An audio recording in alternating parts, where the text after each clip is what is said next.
Spooky Sunday. How are we doing, everybody? We're back, moving the chains, rocking my Sandlot edition squints. L7 weenie. Yeah, Oscar Mayer even. Dodger Dog, a weenie. One of my favorite movies of all time. Rocking it right now. Listen, I took a day off. I was trying to get some stuff done, but I am back. Spooky Sunday, Scary Sunday, whatever you want to call it. We are back, rocking, rolling. I got a couple things to talk about today. Chiefs, Chargers, Michigan, Oklahoma, two blue blood programs last night going against each other. John Mateer, Bryce Underwood. I'll get into that today. So let me start with this. So Chiefs, Chargers played Friday night. And I worked Friday. I got off. I went to the gym, got a light workout in. Then I got home, and then I watched the game. And a couple takeaways I had. So I'll start with the Chiefs. Not really up to my level. They kind of were sloppy. 9 penalties. Not much of an Andy Reid kind of team. They're usually pretty buttoned up in that department. But I'm not going to take too much away from it. They're in Brazil. It was a weird mess. I'm just laughing. The NFL made that their stadium. But yet, I don't want to be petty. I don't want to jump the gun.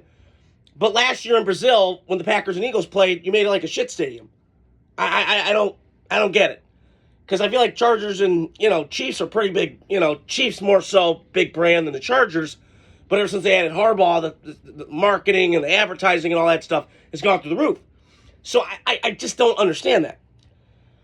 But with the Chiefs, listen, Patrick Mahomes is great. And I still consider him, he's put himself in really elite category with the AFC Championship games, the 3 Super Bowls, all that stuff. And I've seen him live twice, and I've said this multiple times. He's been phenomenal. And it does help. He's got Andy Reid. I'm not disputing that at all. But this is what happens sometimes, and they've lost. They don't have their same down-the-field AAA offense, as I call it, aerial assault attack offense, which means it's just bombs away, deep shots, crossers, bang eight, post. Just a lot of stuff that I used to see with the Chiefs back in the day when Mahomes entered this league and hit the ground running 2018, 50 touchdown passes, 1 MVP. So I do think Mahomes is still great. I think the Chiefs are still a really good football team. They're going to get this right. They got a long way to go. It's a marathon, not a sprint. So Chiefs are going to be good. Travis Kelce, I think this is his last run. It was hard to watch on Friday night, him trying to get open. I know Middlecoff mentioned it on his pod. I haven't listened to it yet, but I probably will tomorrow. But that was my interpretation, just watching him. I know he had the big touchdown on the blown coverage where he kind of snuck in and then went post or corner route down the sideline for that big touchdown against Chargers, which it seems like he does all the time. So I'm not going to jump the gun on the Chiefs. They're still a very good football team. I always figure every year with these kind of games, Chargers, Chiefs, it's always split. I know the Chiefs lately have won the last couple meetings. I think that was the first win for the Chargers since week 3 of 2021, which I remember that game. Excuse me. So I'm going to be not jumping the gun on the Chiefs. It's 1 week. There was some stuff that was alarming. Josh Simmons looked the part. Held his own up against Khalil Mack and those guys on the edges for the Chargers. But impressive win for the Chargers. Just to cap off, Chiefs are going to be okay. Chase Mathis and people I know they're going to be okay. As long as you got Mahomes and Andy Reid, I have no doubt they're going to be in that dance and in the mix in the AFC.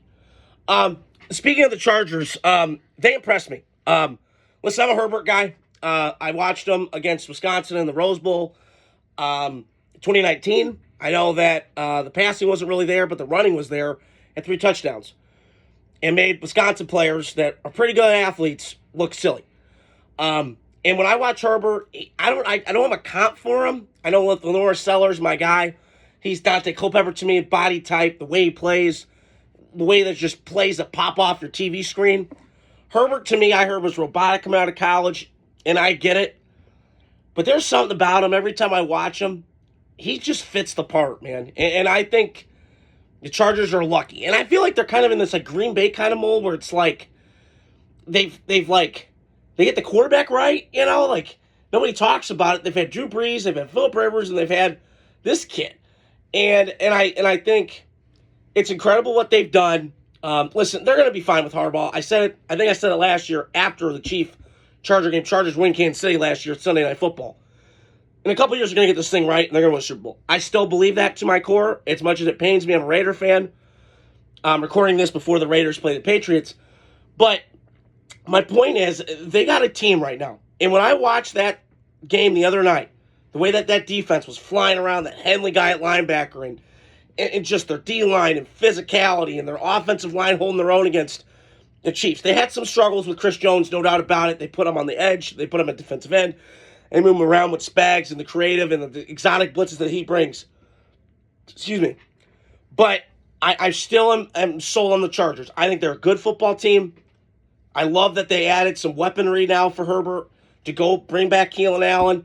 They have Ladd McConkey. They have that Trey Harris kid who I was a big fan of coming out of Ole Miss.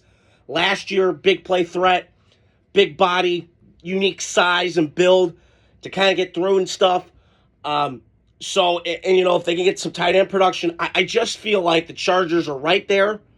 Now can you take that next level? You just shocked some people last year by getting in the playoffs and all that. Now take it up another level.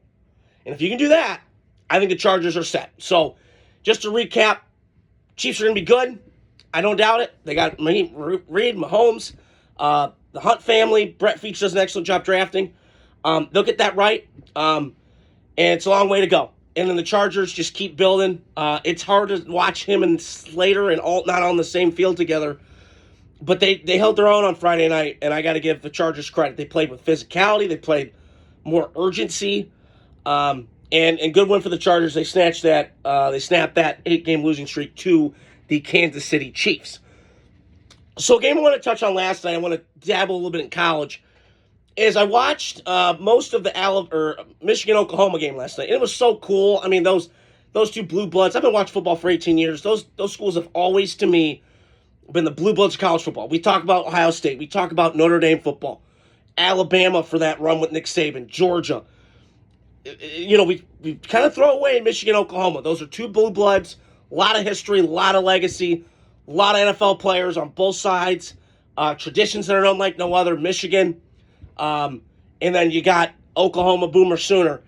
But I got to tell you something. Last night, to me, I know Bryce Underwood and I'm Derek Solomonson, if you're listening to this, and Brody and his wife Adrian are awesome. I got to give them a shout out. They do a great job. They always support me with the podcast. I appreciate it. And I remember asking him at the Combine, I said, what do we make of this Bryce Underwood kid? And I got two different responses from Brody and Derek about this. And I see the physical talent. Listen, I watched it, a little bit of it last week. I know it was New Mexico. I'm not going to take too much into it. I was thinking about that this morning. I had to, grind never stops. But my point is, I watched a little bit this morning and I went, okay, so here's a kid that I think has all the talent. Can he get it mentally? And last night, and this morning, I got out of work, and I was watching a clip. He kind of got into it with a teammate. I'm not going to make too much of it. Emotions run high. Their offense was kind of struggling. I feel like he couldn't hit water if it was on the side of a boat. I mean, he was so inaccurate last night. It was like Anthony Richardson light. I don't know where the ball's going. He's spraying that thing all over the field. I don't know where it's going without any touch or accuracy. So he's got to work on that. But then I got to keep thinking to myself, Sammy, he's a freshman. And I get it. But that was alarming last night, the bad habits I saw. Mechanically, and give Brent Venables credit. This is a Brent Venables guy. That's defense is his baby. And he dialed it up last night with pressure, with the different exotic looks and blitzes and all that stuff. And I was very impressed with Brent Venables' defense last night in Oklahoma. Much maligned, because my whole life, Oklahoma's always been offense and no defense. Now, some of that was on Lincoln Riley. Some of that's just the Big 12 and all that stuff. Now Oklahoma's in the SEC now with the big boys. I can take it seriously a little bit. And sticking on Oklahoma, that John Mateer kid last night was just electric. The movement, the ability, his moxie. He's got some Baker. He's got some Brett Favre in him. I just saw a gamer last night. And Kirk Herbstreit talked about it. And I miss guys like that play the quarterback position. I know you got to be like Tom Brady and all this stuff. But I miss guys like Brett Favre and Baker, those kind of personalities that ignite a fucking locker room. And I feel like John Mateer has that. Now, what will the ceiling be for him with Oklahoma this year? I don't know. But I know last night, was it telling to me, and I went, okay, this kid can play. Now, we got to see what his career is in Oklahoma, because he's bounced around. I think this might be his last stop. I don't know. I can't keep count with all the transfer and all that stuff with the quarterbacks. But I was impressed with John Mateer last night. And I got to be honest, like, I think Michigan's going to be kind of in a rude awakening. So just to recap that game, I think Michigan's going to be okay. Hard schedule, I get it. It's different watching Michigan that just has kind of had like this J.J. McCarthy, lean kind of quarterback with this freak show talent and Bryce Underwood. If he can get the consistency down, because Michigan we saw can run the ball. They still have a little bit of hardball in them. Stromore is a former offensive lineman for Oklahoma. That was kind of a cool thing last night, watching that. But I just got a feeling, man, if they can run the football and then get Bryce Underwood to kind of play under control, kind of ease him into this, because eventually he's going to put Superman cape on and carry the team. Not yet. But if he can do that, and Michigan can do that, they're going to win some games this year. Because I saw when they had Harbaugh, they still want to run the football. They still want to be physical, run jumbo sets like they did last night on that first play after the second half with Justice Haynes, the Alabama transfer. So, again, I was impressed with Oklahoma last night. It was more so to do, to me, with Brent Venables getting into Bryce Underwood's head, kind of flustering him. He was 9 of 24 passing last night. I mean, that was just Anthony Richardson, Jamarcus Russell-esque accuracy. Hopefully that improves. But it was just a great atmosphere for college football last night. Oklahoma, Michigan, two blood programs. And it just was incredible. Hope you guys are doing well. Scary Sunday, spooky Sunday. Got more content coming out this week. Hope you guys are doing well. Adios. Godspeed.